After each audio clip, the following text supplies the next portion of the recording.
So the astrology of the week of 8 February 2021 to 14 February 2021, Valentine's Day, is the climax of this first quarter of 2021. It's a very saturnine, heavy, cold, separating climax with the new moon in Aquarius that happens. But there's also hidden layers here of hope, forgiveness, great love, and great opportunity with Jupiter and Venus conjoining and Mercury retrograde also conjoining both of Jupiter and Venus.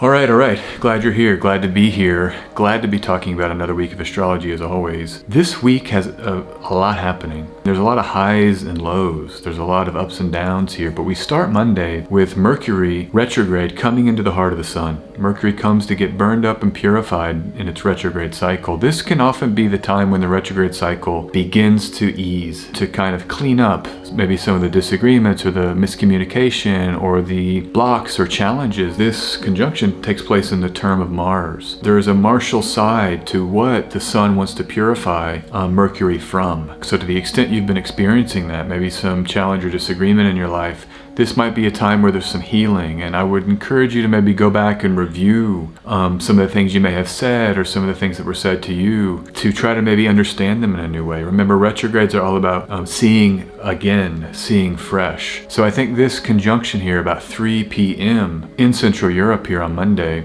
is an opportunity to maybe look back and see some things differently about the last week, about the first hit of Mercury retrograde here in Aquarius. This is a big theme this week. Mercury hits the sun, hits Venus, hits Jupiter, and squares Mars. So Mercury is full on this week. The Mercury retrograde, in a big way, starts coming together with the meaning that it's trying to provide us. Right here, we've now shifted from evening star Mercury into morning star Mercury, and so this makes Mercury more cohesive with the planets in Aquarius and the sign of Aquarius because it's an air sign, a day-sec sign. And so that morning star Mercury can maybe relate better to what this air sign wants to do, the activations, the outward energy that the air sign is trying to project. So I'm pushing ahead here to Wednesday. Mercury now comes back into that 18th degree of Aquarius and makes that square to Mars. So Mars is casting its rays back. Mars is in the inferior position here. And so yeah, I just was speaking about maybe some of the beginning phases of Mercury retrograde having an opportunity to purify or see them in a new light.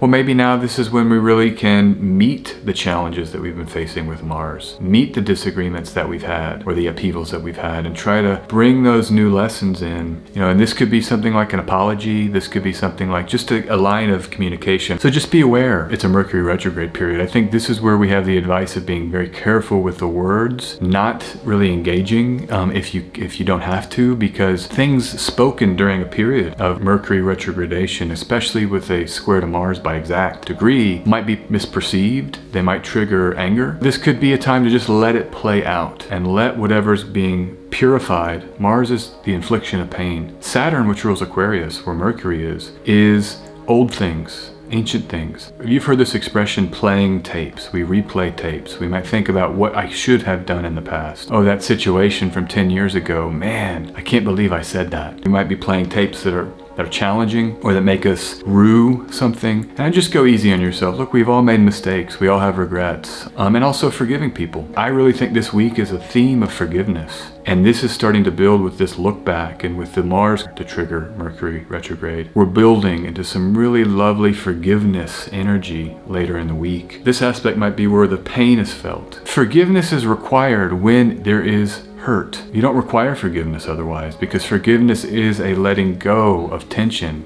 in the self, releasing the grip that something has on our hearts and letting that grip go. This is the kind of triggering that might take place here with the Mars Mercury square. Maybe that grip might be being felt here. Saturn is a grip too. When we think about old tapes from the past as rewiring, we have a dialogue in the present with the past. We can speak to the past. I've done it many times in my life. I just imagine a past event and I tell myself, oh, I love you, it's okay, you did the best you could. Even literally imagining myself in that event and holding myself. This kind of healing of past woundedness can really be supported with the Mercury retrograde as the wounds come up. I find the rewiring is required to the extent I can feel the pain. It's good to get in there and love and rewire. Produce the love in the present and send it to the past. Mercury is in the term of Jupiter. Mars is in the term of Jupiter, and Jupiter is the planet of hope and forgiveness. Gift that we give people when we forgive, when we let go. And it's release, it's freedom is what Jupiter is. And so that's overseeing this square between Mercury and Aquarius and Mars and Taurus. So again, it underscores the notion of the pain comes up and then we can give some Jupiter, some truth, some rewiring, some verbal, which is Mercury, offering to those past events and releasing them deliberately. So now we come to Thursday, about a day later. This is 4 p.m. Central Europe. Venus and Jupiter meet. Their yearly conjunction, where they meet, they communicate, and they mix the two benefic planets that signify different sides of hope, love, optimism, good things. They're here joining together. This is really the seeds of hope, and hope can drive the actions that we take each day. Having hope, having a vision of something beautiful, of bounty, of connection. What are we living for?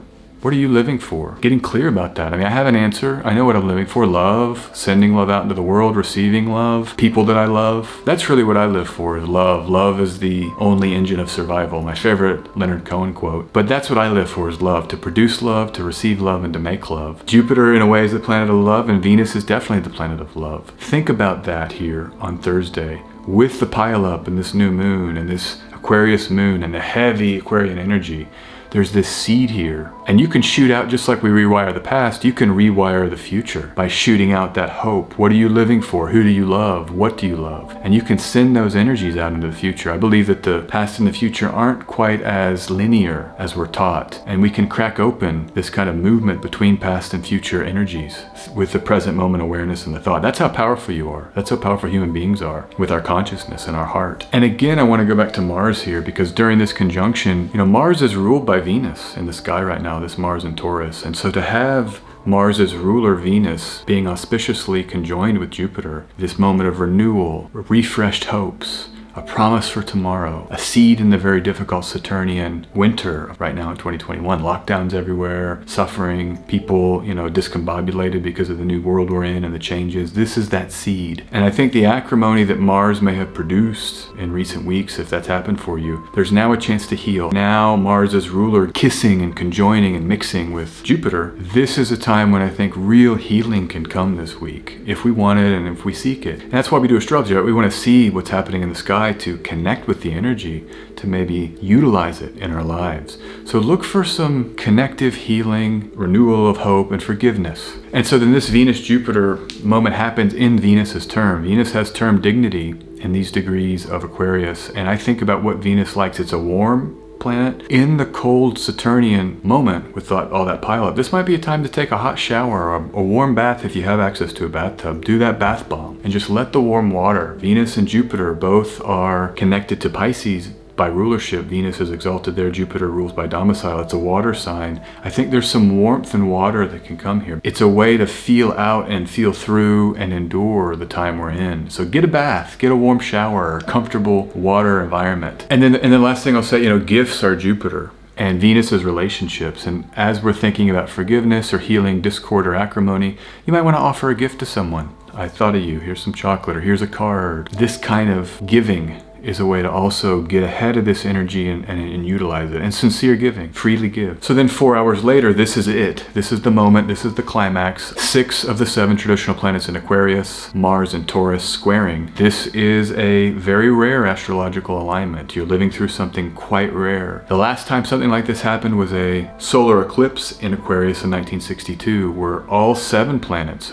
were in Aquarius. And so there's a real callback to 1962. I've talked about John Glenn being in space during that time. I think there were escalations with Cuba. Bob Dylan's first album came out shortly after that. There was a very cold winter in Europe after that. The stock market actually slid after that conjunction. So there might be something to learn from a mundane perspective, but just to know how rare it is. And I think from a natal perspective, we just look at the chart. Where is Aquarius in your chart? And contemplate that here during this month. Might be a way into this Thursday. Is there something you can forgive about this area of your chart? Is there something that needs your examination and needs your love and your healing and your deliberate sort of gift giving with your mentality? Mantras are good. Affirmations is what we call it, I think, in the more modern model. But saying things, the messaging around those house topics is a real way to lean into this. It's an opportunity. How often do you have 6 planets in one of your houses? And that's the thing about Aquarius. It's a fixed air sign, but it's an active day-sec sign. It's fixed. And so what new structures around that house topic have emerged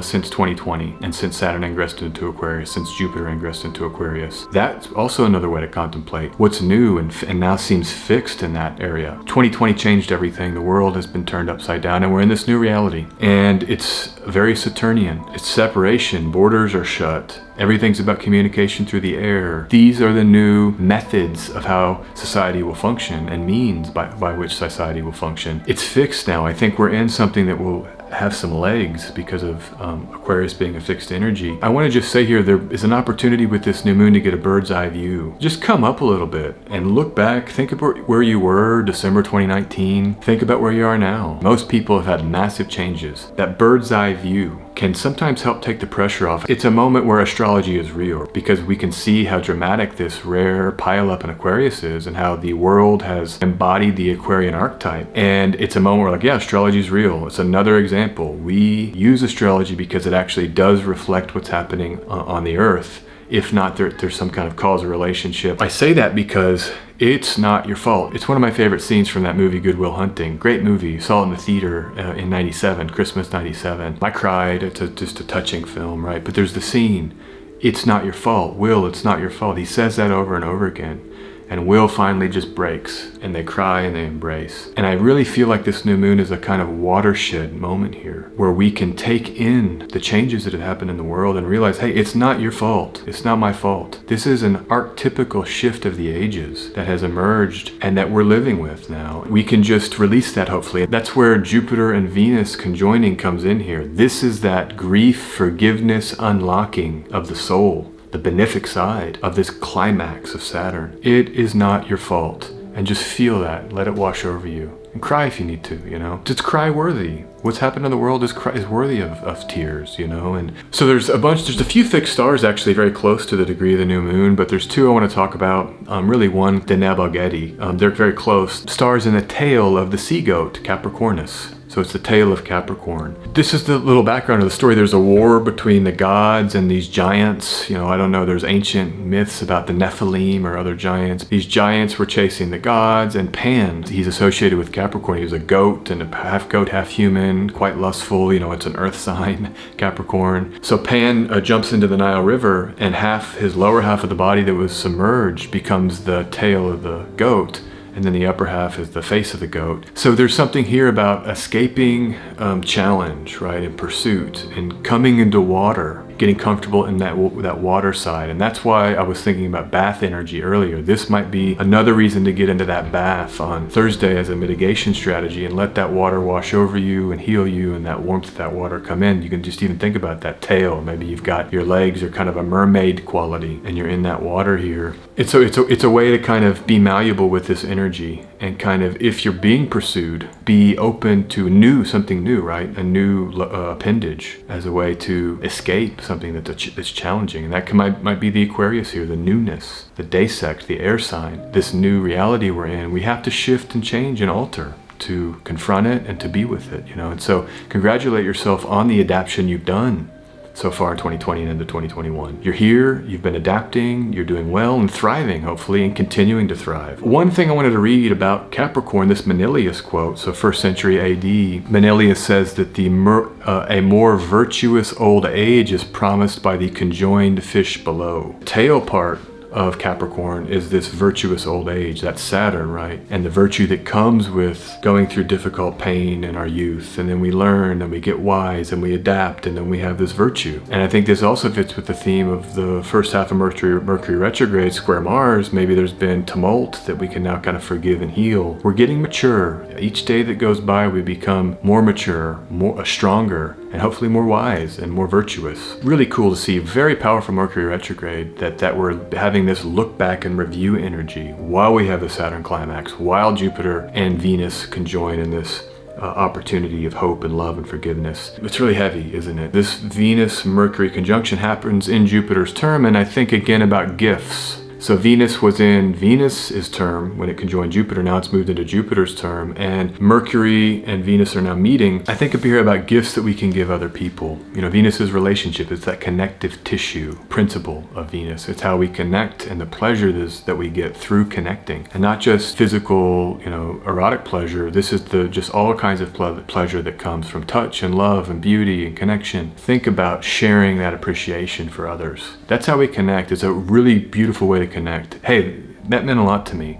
I really appreciate you. I appreciate what you did for me. I appreciate who you are and what you represent to me.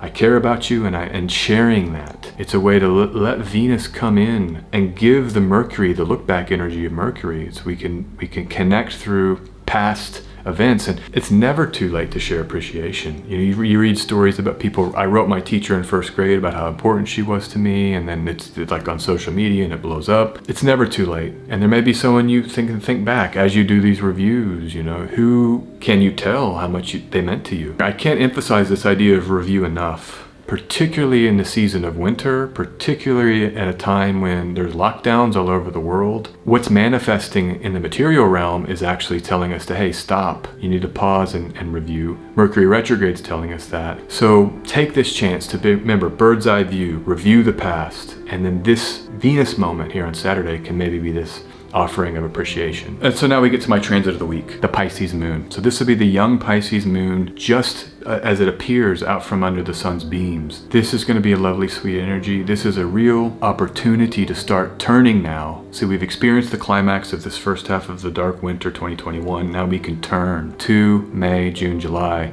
the summer months when Jupiter comes home to Pisces. So this can be a time this week, and maybe you want to think about what's your plan for the next 3 months. What are you going to plan for May, June, July? It's worth already thinking about that right now. Where will you be? What do you want to create from now until then? Who do you want to be around then? It's a forward-looking time when we have a waxing moon. The big thing, this is a big deal in my view, is that Jupiter enters its own Egyptian term on Saturday, right around this time when the moon becomes visible. Jupiter will have dignity according to this ancient essential dignity scheme. Jupiter has not had support based on where it was in the zodiac since February 2020. Our world, the last time Jupiter was somewhat supported by its zodiac placement, and that was in its Egyptian term in Capricorn, was revolutionized and completely transformed. But now Jupiter returns, and this is the beginning phase of it getting stronger. You know, we're really seeing here now how we can emerge from this period, you know, in a way that can bring hope and vision and optimism and gifts. It's all about who you love. What do you want to give to the world? You know, what kind of legacy do you want to leave?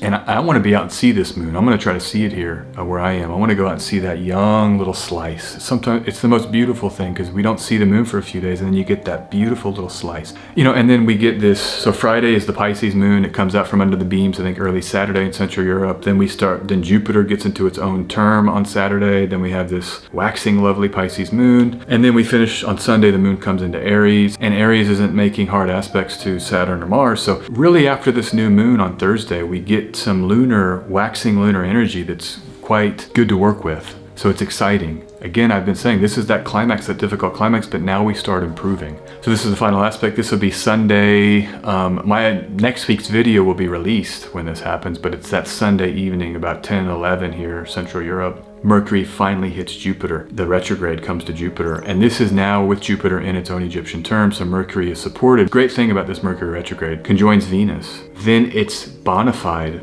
applying to Jupiter. It's a very lovely time for Mercury here, Saturday and Sunday. Lovely things with Mercury. Mercury signifies astrology. Mercury signifies communication. So this is a time when we have a really supercharged Mercury. Even though it's retrograde, remember it's approaching now its direct station, and it's been purified by the sun. So this dance of Mercury all week gets purified by the sun, squares Mars, and then hits Venus and is bona fide until it hits Jupiter on Sunday. It's almost like we're healing. That's why I've been thinking about forgiveness and healing. And then this healing really climaxes here on the weekend. The young Pisces moon and Jupiter, Venus, and Mercury mix together so well. Love, hope, I always say these things for Jupiter, but the joy of shared pain and suffering, the joy of being on a trial with a group. You talk to soldiers or people that have gone through an event together, they have a bond. So we've been bound as a collective as we've come through these trials of 2020 and into 2021. And I think we can start talking about them now and communicating more openly, maybe sharing just how difficult things have been, or again, sharing about our future plans and hopes as the Pisces moon expresses that waxing future forward optimism. And Mercury can be plans, even detailed plans. So with this bona fide Mercury retrograde, maybe we look back and this could be time for taxes actually,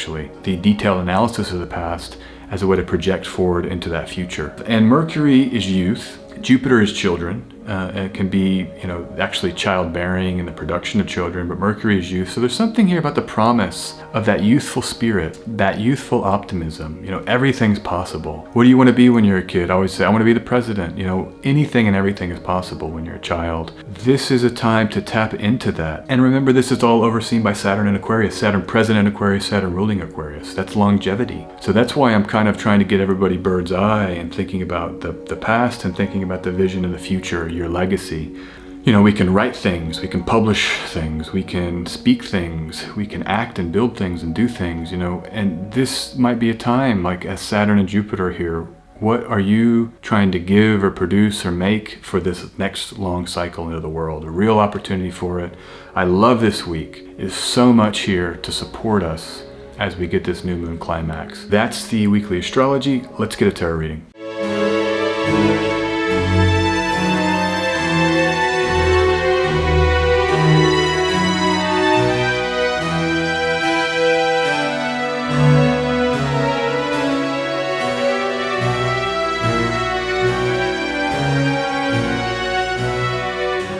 Okay, as an astrologer, we always look for the hope, the silver lining, the mitigations in a chart when something's particularly difficult. And this is the kind of week that makes me really happy. I actually was preparing this earlier. I wasn't tearing up, let's say, but I was feeling like I wanted to tear up, There's those levels of crying. It's like, oh, that touches me. Then maybe you can feel, do I want to cry? Well, that's where I was. I kind of wanted to, but I couldn't let it out fully. But it's because of the beauty of the Venus, Mercury, and Jupiter relationship this week. It's like these powerful angels here overseeing us and overseeing the rare pile up in the new moon in Aquarius. So it's beautiful and lovely. And that's why I'm an astrologer. That's why I do what I do, because I love it. There's nothing more profound than seeing the symbols in the sky, dancing to them and seeing that manifestation. And especially when they give us something that touches us in terms of the meaning they provide on a deep way. So let's get the first card. All right, this is the King of Clubs. This is a wonderful card. It's your fire. It's your firepower and your fire energy, your passion, your action. Maybe this is telling us that Aries moon is something to not sleep on that comes Sunday. The moon will ingress into Aries. We actually start next week with the Aries moon, but that Aries moon is quite nice. I mean, it's waxing, it's young, it's safe from Mars and Saturn, safe from the nodes. So maybe you can find something to do with that moon, and maybe you thinking about Mars and Taurus, weak there, but Mars filtering through Venus, and that exchange with that square. Mars still has reception with Venus in the transiting sky, so there's still something that Venus can give. Just a transiting moon, a young moon with Mars, that's action, that's moving to the world with passion and action. So that's what I think we can look at. And also you can think about, with this being in the past position, maybe this is something that we want to review. When was the last time you felt kingly in terms of your fire, in terms of your passion, in terms of being aligned, where the world was your oyster and you could move through it decisively? Maybe that's some of what this Mercury retrograde review process can be, particularly when Mercury squares Mars, ruler of Aries.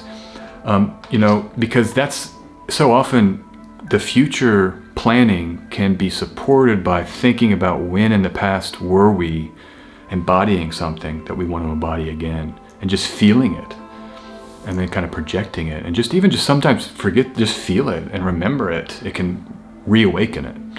So think about that. When did you have that kingly fire king energy? All right, second card. And so, anyhow, that's a lovely auspicious card. Probably my favorite king, the Lizard King. In the Rider-Waite deck, there's a little lizard. Rider-Waite-Smith deck, there's a little lizard. And that's Jim Morrison, right? He was the Lizard King. I love some of those songs. He's very Aries in a way. He was kind of a loner. He was off on his own and just kind of ahead of his time, wasn't he? I mean, that music was unique. And I think that Aries energy has some of that. They want to separate out and do things in a unique way. That's the beauty of Mars, right? Mars wants to change the present. That's why sometimes we think about it as a malefic, because it's leaving the present, it's separating from. And people don't like that.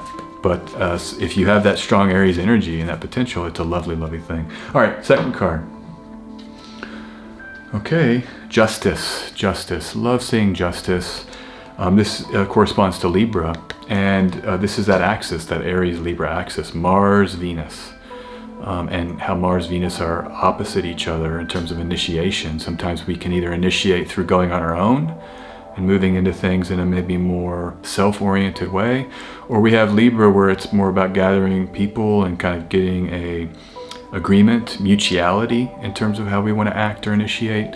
So these are two competing processes, and I think that this justice card here, again, this theme of forgiveness and healing. Maybe I'll say a little bit more about that. My model of, I think forgiveness is probably the most important thing, one of the most important things for just spiritual release and cleanse and healing and having soul stillness. Sometimes in my experience, things that I've held on to and haven't been able to forgive, they can eat you. They ate me up inside, and so I've had to do deliberate work to let go. And so, but justice is important in forgiveness, because remember, forgiveness is about Venus and that was relational, letting go of maybe someone that has wronged us. But that doesn't mean we just give them carte blanche. So I love this style, forgive but don't forget. It actually is forgive and forget. Well, I don't think so, because you don't want to forget if someone, like a thief is a thief. And if a thief has stolen from you, you don't just forget that. You have to protect yourself in the present and the future. So there's a justice-oriented approach to forgiveness. We can still have a complete release and a healed heart and a sensitivity and even a love for a person, while still protecting in a just way the very practical concerns about the present, that threat, that they may still be a threat in a way. So maybe that's telling us to be safe. She's got the sword. And this is a protective feature. I find justice to be very much a defensive energy. We make agreements so that there's no wars. That's why we have these kind of legal agreements. This is an air sign. Mercury and Saturn are powerful here. So, you think about, the protection when you forgive. And you might want to think about just how are you going to protect yourself? I was so optimistic earlier. This year, May, June, July, that's true, but we've also got to be careful. And, so make sure that you're dotting your I's, crossing your T's. I think when Mercury stations direct and then moves back through these degrees of Aquarius, there might be a real potential here to do some planning and maybe make some decisions or buy some tickets. Because it's that air sign. They're both in that air sign, which is that active sign, but Mercury is supported in Aquarius. So you'll have a direct Mercury supported and making decisions.